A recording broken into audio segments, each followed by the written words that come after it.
આપણે જે રીતે ન્યાયતંત્રની વાત કરતા હતા કે ભારતનું ન્યાયતંત્ર એક સૂત્રી અને પિરામિડ આકારનું છે, તો જે રીતે આપણા દેશની ટોચ ઉપરના ન્યાયતંત્રમાં સુપ્રીમ કોર્ટનો સમાવેશ થાય છે, એ જ રીતે ભારતની અંદર આવેલા દરેક રાજ્યની અંદર એક એક વડી અદાલત આવેલી છે. તો ચાલો આજે આપણે આ વડી અદાલતની રચના વિશે વાત કરીએ. સૌપ્રથમ વાત કરીએ વિદ્યાર્થી મિત્રો, તો વડી અદાલતના જે મુખ્ય ન્યાયાધીશ છે એની નિમણૂક રાષ્ટ્રપતિ દ્વારા સર્વોચ્ચ અદાલતના જે વરિષ્ઠ ન્યાયાધીશ હોય છે તથા સંબંધિત સપોઝ કે ગુજરાત રાજ્યની વડી અદાલતની અંદર જો ન્યાયાધીશની નિમણૂક કરવાની હોય તો ગુજરાત રાજ્યના જે રાજ્યપાલ છે કે ગવર્નર જેને આપણે કહીએ છીએ એની સાથે ચર્ચા વિચારણા કરવામાં આવે છે અને ત્યારબાદ વડી અદાલતના મુખ્ય ન્યાયાધીશની નિમણૂક થાય છે. જે રીતે આપણને ખ્યાલ છે કે સુપ્રીમ કોર્ટના મુખ્ય ન્યાયાધીશની નિમણૂક કરવાની હતી તો એ રાષ્ટ્રપતિ દ્વારા થાય છે.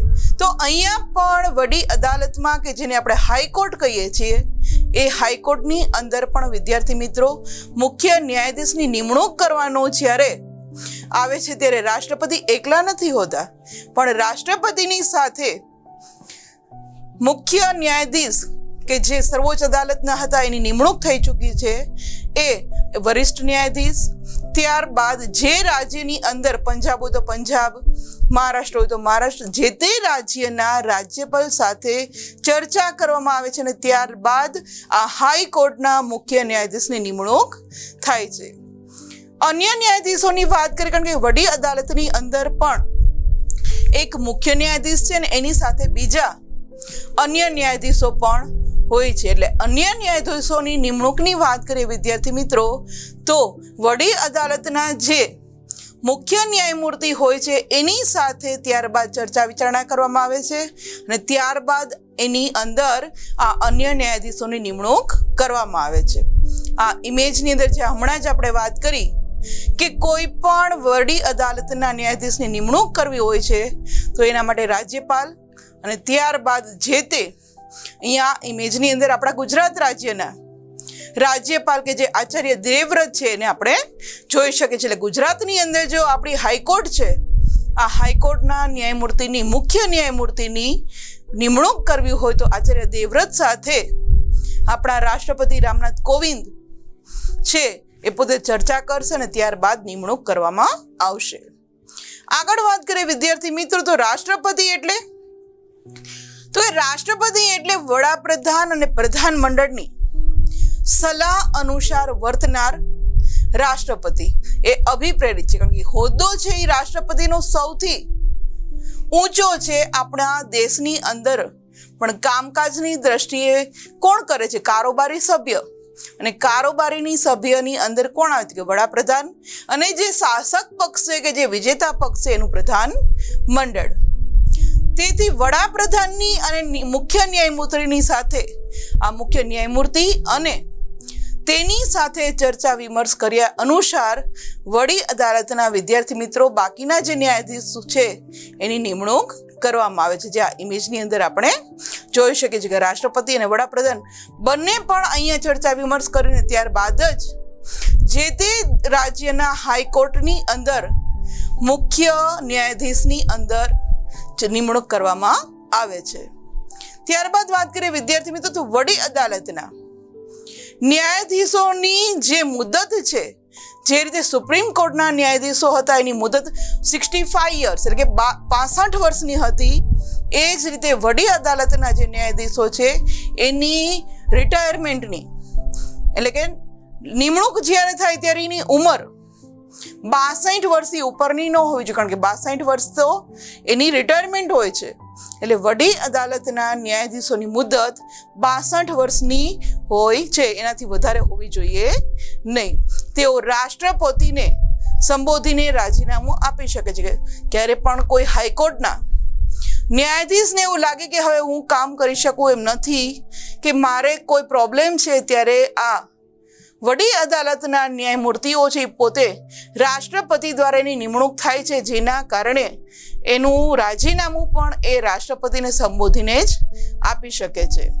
ત્યારબાદ વાત કરીએ વિદ્યાર્થી મિત્રો, જે રીતે સુપ્રીમ કોર્ટમાં આપણે જોયું હતું કે સુપ્રીમ કોર્ટના કોઈ ન્યાયાધીશ છે, એની સામે કોઈ ગેરરીતિનું, ગેરવર્તનનું અથવા તો એને કોઈ બંધારણની જોગવાઈ અનુસાર કોઈ એનો ભંગ કર્યો છે, બંધારણનો ભંગ કર્યો છે, કોઈ કાયદાનો ભંગ કર્યો છે, ત્યારે એની સામે એને ડાયરેક્ટલી આપણે નથી કહી શકતા સુપ્રીમ કોર્ટના ન્યાયમૂર્તિને કે ભાઈ કાલથી તમે નહીં આવતા, કાલથી તમારી નોકરી છૂટી.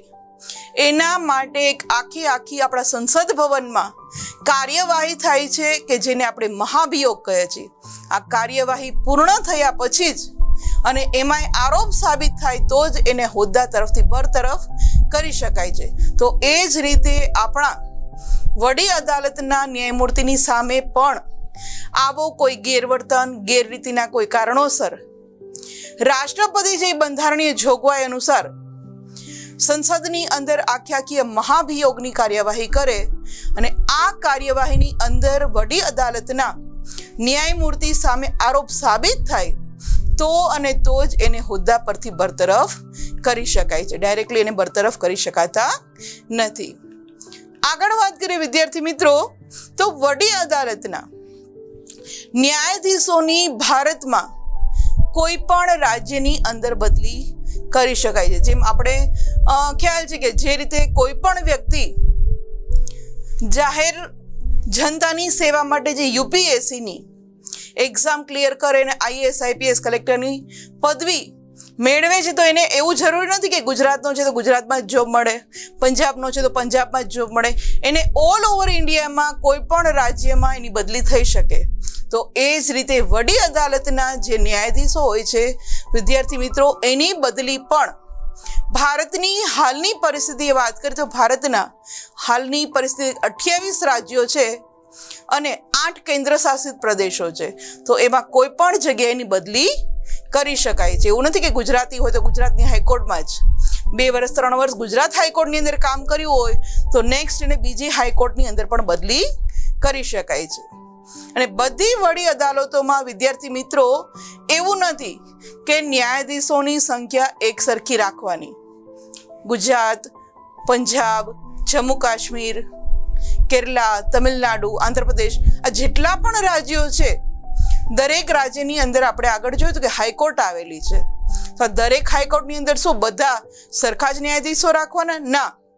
જ્યાં જનસંખ્યા વધુ છે, જ્યાં કામ વધારે છે ત્યાંની હાઈકોર્ટની અંદર વધારે ન્યાયાધીશો રાખી શકાય છે.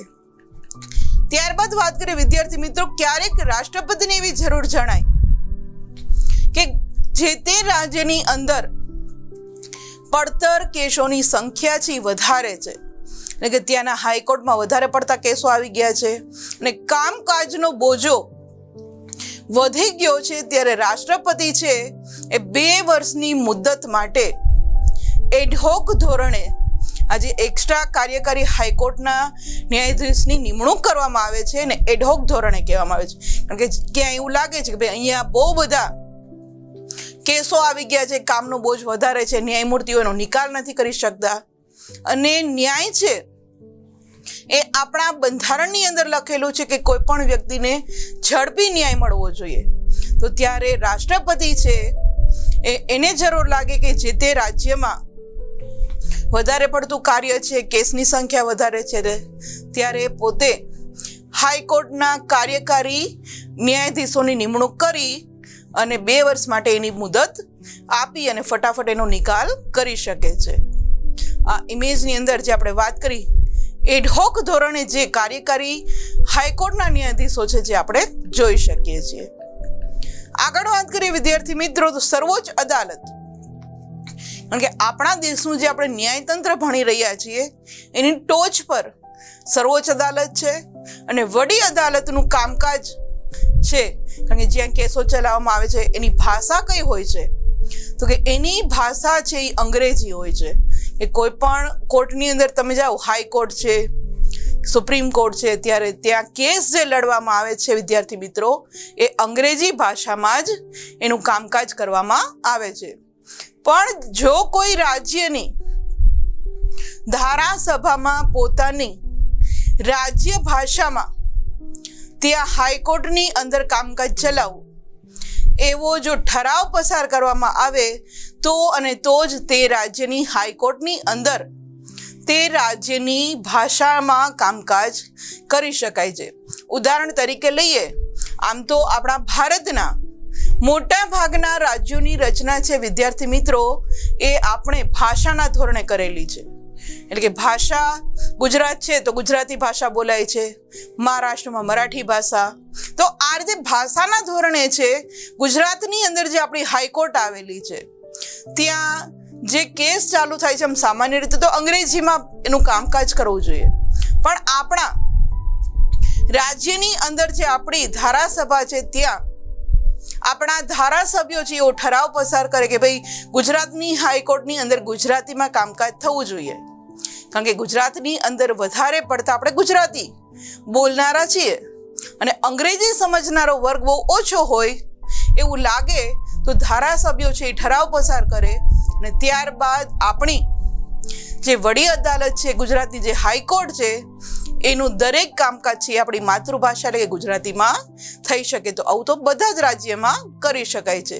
આ ઇમેજની અંદર આપણી સુપ્રીમ કોર્ટ અને આપણા ગુજરાતની જે વડી અદાલત છે આપણે જોઈ શકીએ છીએ.